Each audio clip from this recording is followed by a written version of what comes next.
भड़काइए, क्योंकि अगर फूस हो गया, देखिए भड़क के सक्सेस हो गया तो किसी के बाप की औकात नहीं फिर कुछ बोले, भड़का दीजिए उसको। उसके बाद कौन सी बोलता है, ले आओ तो कौन सी नहीं, लेकिन अगर भड़काए और फूस कर गया तब तो पिटा जाएंगे।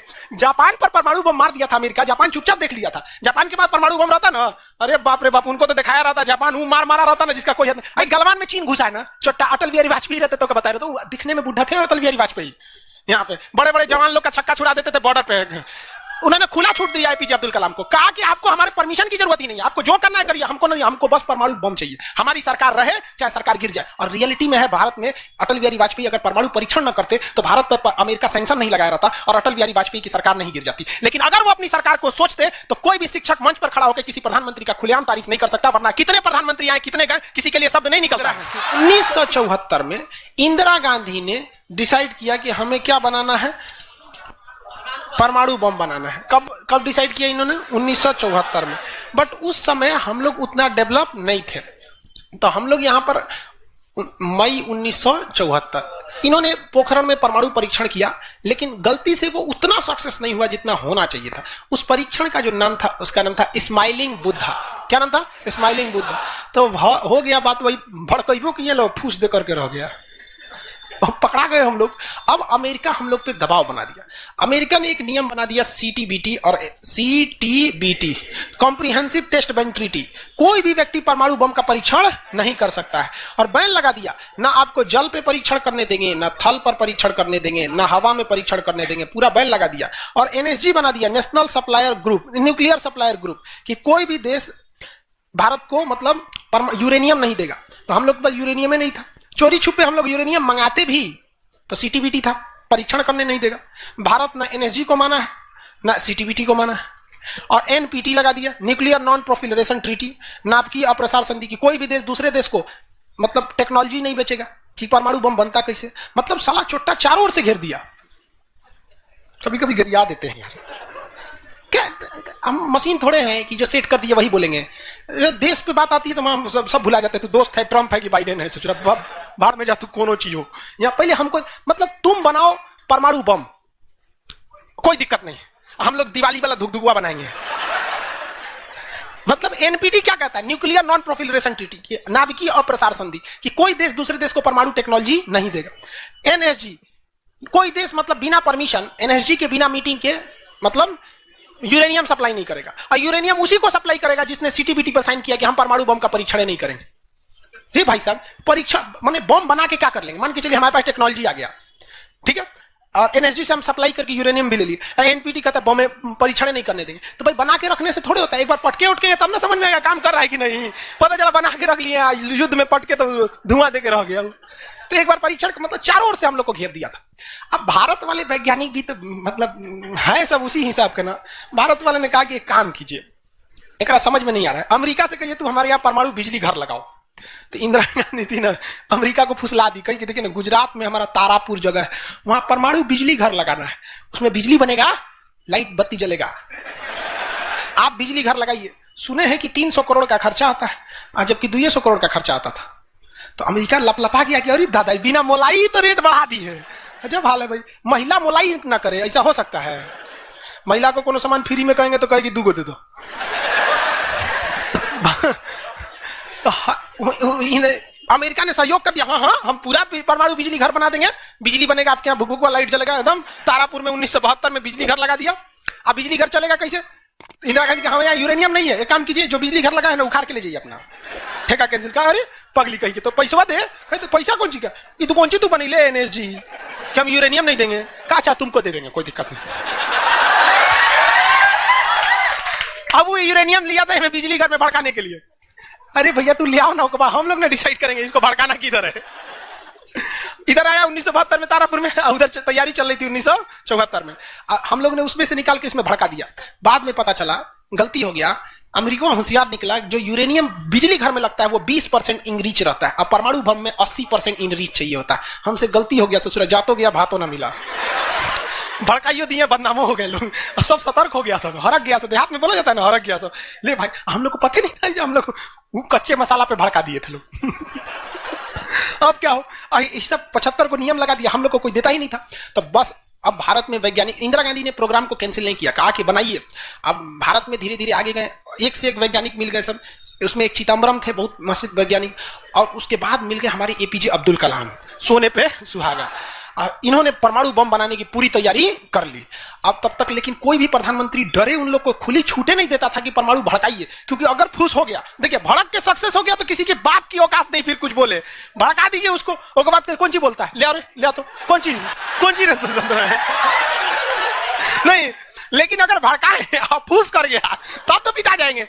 जापान पर परमाणु बम मार दिया था अमेरिका, जापान चुपचाप देख लिया था। जापान के पास परमाणु बम रहता ना, अरे बाप रे बाप, उनको तो दिखाया रहता जापान मारा रहता ना, जिसका कोई मजबूरी हो गई थी। तो भारत के सामने यही रास्ता था कि भैया अगर भड़का दिए और अगर सक्सेस नहीं हुआ तो इस बार माफी मिलने वाला नहीं है, क्योंकि 1974 में एक बार माफ कर दिया था। लेकिन अटल बिहारी वाजपेयी का जब नेतृत्व आया प्रधानमंत्री का, तो अटल बिहारी वाजपेयी ने कह दिया था भैया कुछ भी हो जाए, कुछ भी हो जाए, हमारा देश रहना चाहिए। आज के नेता रियलिटी बताते हैं। अटल, हम और आप उस पीढ़ी में से हैं जिन्होंने एक साथ दो महापुरुष को अपने देश में देखा, राष्ट्रपति के रूप में एपीजे अब्दुल कलाम और प्रधानमंत्री के रूप में अटल बिहारी वाजपेयी। और यह सौभाग्य पृथ्वी पर अब किसी को नहीं मिलने वाला है, क्योंकि ये ऐसे लोग थे जिनका अपना परिवार बाल बच्चा कुछ नहीं, देश ही समझा मतलब देश है यहाँ पे, और कुछ नहीं। यहाँ पे गलवान में चीन घुसा है ना, छोटा अटल बिहारी वाजपेयी रहते तो क्या बता रहे, तो दिखने में बुढ़ा थे अटल बिहारी वाजपेयी। यहाँ पे बड़े बड़े जवान लोग का छक्का छुड़ा देते थे बॉर्डर पे।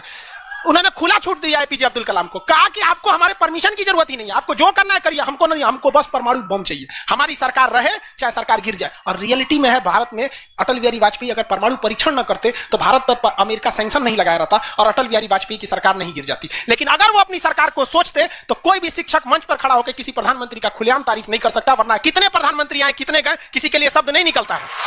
तो इतिहास हमेशा याद रखिएगा, आपको न्यौछावर करना पड़ेगा। यहाँ पर ऐसे चमचागिरी करने से किसी का नाम लेता आदमी है, लेकिन विरोधी भी जिनका नाम लेते हैं ऐसे महापुरुष थे अटल बिहारी वाजपेयी, एपीजे अब्दुल कलाम। कोई है जो गिर जाएगा?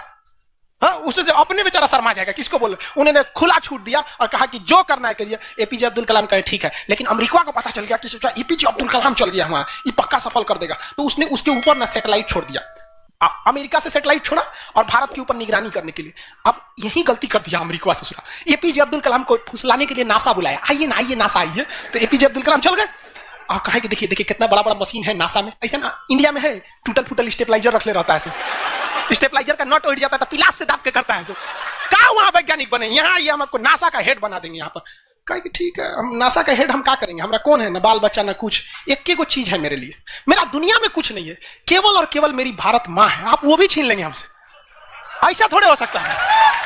उन्होंने कहा नहीं, और यहीं से उससे गलती हो गया। वहीं पर उन्होंने देख लिया था कि अमेरिका ने भारत के ऊपर क्या लगा रखा है, सैटेलाइट मॉनिटरिंग के लिए, और वहां पे उसने अमेरिका की सबसे बड़ी गलती हो गई। यहां आने के बाद उन्होंने बता दिया, देख भैया हम जो काम कर रहे हैं ना, सारा अमेरिका क्या कर रहा है, सैटेलाइट से देख रहा है। तो सब वैज्ञानिक का असर ले, भड़काने से पहले तैयारी करना पड़ता है 1.5-2 महीना की। अब क्या किया जाए, तो कहा कि देखो भाई, इस अमेरिका का जो सैटेलाइट जाता है ना, दोबारा घूम के आने में ना लगभग 1-1.5 घंटा का गैप हो जाता है। इसी बीच में जो करना है करो। कहा कि 1.5 घंटा में कौन सी करेंगे। तो अटल बिहारी वाजपेयी ने खुला छूट दिया था किसको, एपीजे अब्दुल कलाम। एपीजे अब्दुल कलाम ने कह दिया ना कि एक काम कीजिए, ऐलान कर दीजिए कि यहां मिलिट्री एक्सरसाइज होने जा रहा है, सेना यहां युद्ध अभ्यास करेगी, कैसे युद्ध लिया जाता है, एकदम ओरिजिनल युद्ध का मैदान। अब युद्ध में कहीं घर बन रहा है तो कोई पूछ रहा है काहे लिए बन रहा है, इसी पे जब बम मार के प्रैक्टिस करेंगे। घर नहीं बन रहा था, वो इसलिए बन रहा था कि परमाणु बम कितना खतरनाक होगा। लोगों को लगा कि फौज इस पे मार के देखेगी कितना तबाही मचा रहा है। अरे भाई साहब बकलोल, वो तैयारी अब्दुल कलाम ने करवा रहे थे कि जब फोड़ेंगे तो देखेंगे कि घरवा उधिया रहा है कि नहीं। तो लोगों को लगा हम मिलिट्री एक्सरसाइज कर रही है, सब चीज काम हो गया। लेकिन अमेरिका को कहीं ना कहीं भनक लग गया, क्योंकि हर घर में सतयुग से कलयुग तक साले विभीषण हर जगह मिलते हैं। भारत में कोनो जाके कह दिया वहां पर तो भनक लग गया। तो अमेरिका ने उस सैटेलाइट की टाइमिंग घटा दी। अब जो घंटों का गैप रहता था वो चंद मिनटों का गैप रह गया, 20-20 मिनट का गैप रहता था। लेकिन इन लोगों ने अपना काम निपटा के रख दिया था। लेकिन समस्या ये थी ना कि सब चीज तो बन के रेडी हो गया, हर चीज रेडी हो गया, लेकिन अगर परमाणु बम फोड़े और फूस करके रह गया, समस्या यही थी। भड़क गया तो टेंशन ही नहीं था। तब क्या किया गया, सैटेलाइट हुआ तो रहेगा। तो अटल बिहारी वाजपेयी का पूरा छूट था, एपीजे अब्दुल कलाम को इनको टेंशन ही नहीं था। उन्होंने कह दिया अटल बिहारी वाजपेयी से कि काम करते हैं हम अब आ गया, हम मई में इसका बम फोड़ देंगे कोनो दिन में, 9 तारीख चाहे 11 तारीख कोनो दिन हम फोड़ देंगे। तो कहें कि भाई आपको जो करना है करिए ना, हमको मत बताइए, हमको बस परमाणु बम चाहिए, बाकी अमेरिका कौन चीज करेगा हम देख लेंगे यहाँ पर। तो अटल बिहारी वाजपेयी से खुला छूट मिल गया।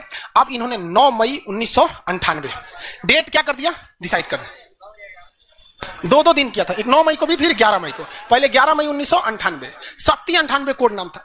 जैसे अमेरिका का सैटेलाइट गुजरा, पूरी तरह से कैलकुलेशन हो गया था कि कैसे कैसे होने वाला। अमेरिका का सैटेलाइट जैसे गुजरा तुरंत यहां पे भारत का परमाणु बम को ब्लास्ट किया गया। और जैसे ब्लास्ट हुआ तो जो मिलिट्री एक्सरसाइज कर रही थी उसको तो भेज दिया गया था 2 दिन पहले ही। जो बिल्डिंग बनाई थी वो खाली पड़ा था, धाए दे गायब हो गया बिल्डिंग, पूरा धुआं हो गया, पूरा भयानक।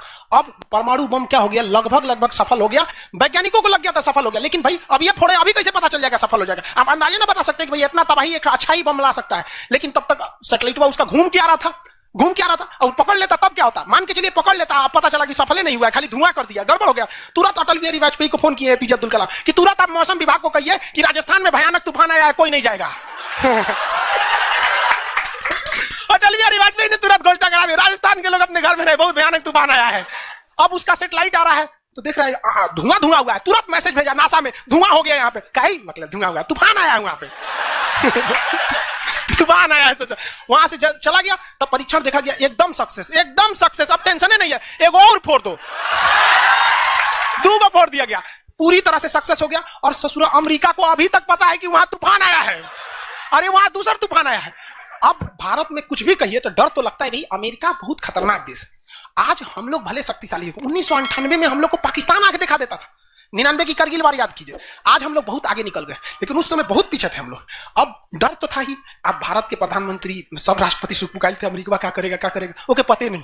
9 तारीख बीत गया, 10 तारीख बीत गया, पता ही नहीं चला अमेरिका को। अटल बिहारी वाजपेयी अब्दुल कलाम से पूछे कि महाराज तो सोचा कुछ सुगबुगाइए नहीं रहा, तो करे ओकरा पते ना चला। एक काम करते हैं, आप धड़ल्ले से फोड़ देते हैं, क्या फायदा है हम। तो फिर 11 मई को 3 और फोड़ दिए, 2 गायब करके। जैसे परमाणु बम निकला धाम से फोड़े, पता ही नहीं चला दूसरा। लेकिन भाई धड़ाधड़ 5 को फोड़ दीजिएगा तो पता चल जाएगा कि नहीं पता चल। ये डाउट हो गया पाकिस्तान को, जनते का है। हम लोग फोड़ रहे थे यहाँ पे, अब भूकंप आ रहा था यहाँ। फोन किया अमेरिका को कि बकलोलवा आंधी उंधी ना उठ लो, फोड़ दिया परमाणु बम। अमेरिका सोच रहा माथा फोड़ रहा है अपना, कह रहा है कि अब क्या करें हम। यहाँ पे नासा वालन को गरियाया गिरे चोट्टा कहीं का, तू लोग को सैटेलाइट लगाओ, आई लगाओ। वहां पे कौन चीज देख रहा था लोग वहां पे, कह रहा कि हम तो बोलबे किए थे कि उधर दुका उठाया था, अपने ना बोले थे कि आंधी उठा है वहां पे। अमेरिका आग बबूला हो गया और तुरंत अमेरिका का प्रतिक्रिया आया कि भारत को इसका बहुत भारी कीमत चुकानी पड़ेगी। तो भाई जिसकी कीमत भारी ना हो उसे चुकाने में मजा क्या है। और अमेरिका ने खुलेआम भारत को लड़का दिया कि अमेरिका कभी भी इस बात को स्वीकार नहीं करेगा कि भारत एक परमाणु संपन्न देश है। भारत को कभी भी अमेरिका इस बात की मान्यता नहीं देगा। अटल बिहारी वाजपेयी ने भी कॉन्फ्रेंस तुरंत मीडिया के सामने आए और कहे कि जो चीज हमारे पास है उसके लिए हमें किसी के प्रमाण की कोई आवश्यकता नहीं है। और जिस देश को यह लगता है कि हमारे पास परमाणु बम नहीं है या जिन देश को हम पर शक है वो आ जाना युद्ध के मैदान में, बताएंगे है कि नहीं। अब पूरी तरह तबाह हो गया यहाँ पे। अब अमेरिका माथा पीटते रह गया। अमेरिका ने आदेश दिया अपनी सेना को कि तैयार रहो। अटल बिहारी वाजपेयी ने आदेश दिया अब्दुल कलाम को कि जो बम बनाए हैं ना 2-4 को फोटोकॉपी उसका रेडी रखिए। फोटोकॉपी मतलब उसका बना के रेडी रखिए, क्योंकि सेना की लड़ाई में भाई आर्मी टू आर्मी बहुत दिक्कत हो जाएगा, एडवांस है वो बहुत। आज के वक्त में भी हमारा हथियार वहीं से खरीद किया था। भारत ने भी डिसाइड कर लिया कि जो होगा आपकी परमाणु बम से होगा। अमेरिका भी डर गया कि ना भाई इससे लड़ना ठीक नहीं है। पाकिस्तान वो बम बना के रख ले था, डरे नहीं फोड़ रहा था। 1 हफ्ता तक देखा कि भारत को क्या हो रहा है, देखा कि कुछ नहीं हुआ, इहो चुप पे फोड़ दिया। अमेरिका एकदम ककुआ गया, एकदम कह रे चट्टा कहीं का तू क्या फोड़ा रे। तो पाकिस्तान में झाड़ दिया अमेरिका को कि हमरे बोलेंगे कमजोर जान के, फोड़ ले आपके आप बाई तो एक नहीं बोलेंगे यहाँ पे, हम कमजोर है तो हमरा बोल देंगे। एक काम कीजिए आप भारत को जो सजा दीजिएगा हम भी वही सजा काट लेंगे।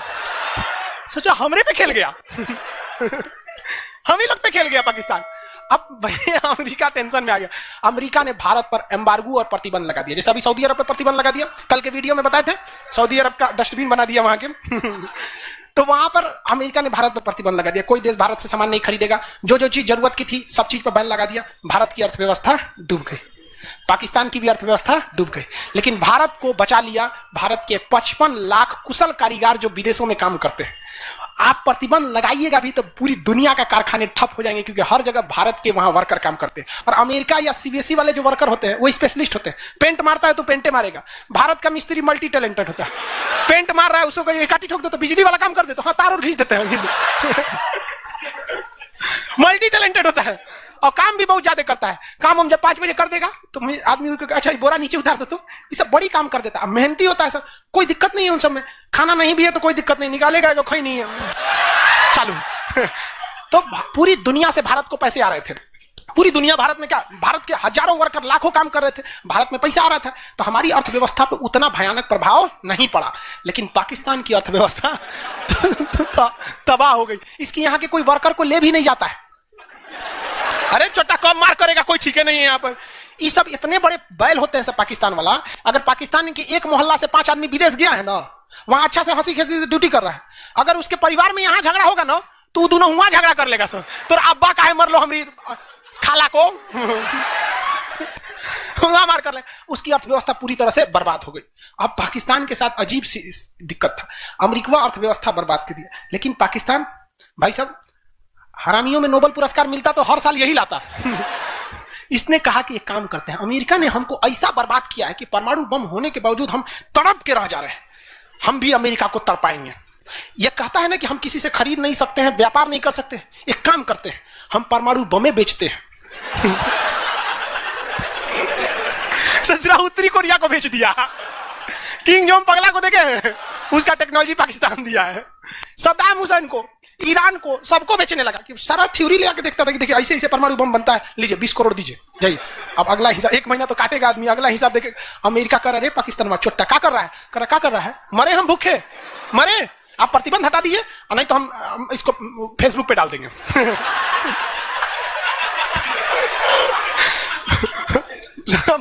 अमेरिका पगला गया, अमेरिका प्रतिबंध हटाया। इस बार फायदा उठा लिया भारत, ओकरा हटाया तो हमरो प्रतिबंध हटाओ। समझ आ गया कि नहीं? तो गलती से भी अगर हम लोग जब भी एक दूसरे का अंतर्राष्ट्रीय मंच पर साथ दिए हैं ना, तो दोनों को फायदा हुआ है। लेकिन ये चुट्टा उसको समझ में नहीं आता है। अभी भी अगर वो शांति से रहेगा ना तो बहुत आगे जाएगा, और अशांति से रहेगा तो एकदम में आगे चल जाएगा। परमाणु परीक्षण समझ आ गया? किसी कोई दिक्कत कहां होता है? पोखरण में। आज भारत परमाणु संपन्न है या नहीं है? परमाणु की आवश्यकता है नहीं। अब अमेरिका केस कर दिया भारत पर, कहा कि आपने न्यूक्लियर प्रसार संधि तोड़ा है। भारत ने कहा हम नहीं तोड़े, हमने किसी से संधि मंगाया ही नहीं है, हमारे खुद के वैज्ञानिकों ने खुद बनाया है। और ये बात खूब एपीजे अब्दुल कलाम ने बोला था। कौन सी बोलता है चुराए, हम बनी ले, बताएं कैसे बनता है। कहा कि अच्छा ठीक है, ये नहीं है, लेकिन आपने यूरेनियम तो चोरी से मंगाया। कहा चुप, चट्टा कहीं का चोरी से मंगाया, हमारे केरल में यूरेनियम निकलता है, जादूगोड़ा की खान झारखंड से निकलता है, उसी से हम बनाए, हम किसी से भीख नहीं मांगे हैं, हम हिंदुस्तानी हैं लोग, यहाँ पे भीख में तो हमें कुछ भी नहीं चाहिए। तो एनएसजी कहा कि अभी तब कहा अब कौन सी पे मुकदमा ठोके, तब इस पे ठोक दिया भारत पे। आपने परमाणु परीक्षण किया क्यों है? भारत ने ये मुकदमा जीत लिया। जानते हैं कैसे? कहा कि कैसे, हमने तो कोई नियम नहीं तोड़े। सीटीबीटी कहता है आप पानी में नहीं फोड़ सकते हैं, जमीन पे नहीं फोड़ सकते हैं, हवा में नहीं फोड़ सकते, हम जमीन के अंदर फोड़े हैं। भारत ने कहा फोड़ा था? जमीन के अंदर। तो भारत को उस समय हर चीज साथ दिया था, बुद्धि, विवेक, बल, शक्ति सब रहना चाहिए, तब आप जीत सकते हैं। ऐसा नहीं कि परमाणु बम ले लेने से आपको जीत जाएंगे। कब कैसा सिचुएशन था, आंधी आया है, परमाणु बम फूट गया, तो हर चीज बहुत कांड हुआ यहाँ पे। बाद में अमेरिका को समझ में आ गया कि नहीं हो सकता है, अब भारत को नांग नहीं सकते। वो गया जमाना जब हमारे ऊपर किसी का शासन हुआ करता था। आज भी भारत में बस जाति पात खत्म हो जाए, ऊंच नीच पे लड़ना खत्म हो जाए, और Congress BJP high party how party मतलब नेतागिरी खत्म हो जाए, तो सोचिए